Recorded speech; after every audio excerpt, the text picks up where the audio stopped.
أعوذ بالله من الشيطان الرجيم. فإذا جاءت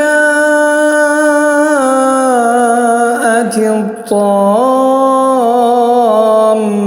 الكبرى يوم يتذكر الإنسان ما سعى وبرزت الجحيم لمن يرى فأما من طغى وآثر الحياة الدنيا فإن الجحيم هي المأوى وأما من خاف مقام ربه ونهى النفس عن الهوى فإن الجنة هي المأوى.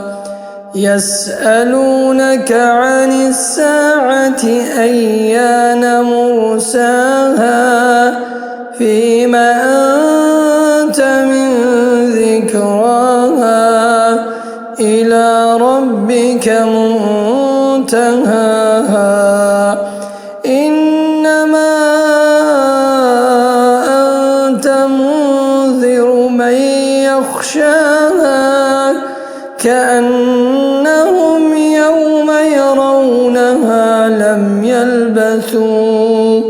لم يلبثوا إلا عشية أو ضحاها.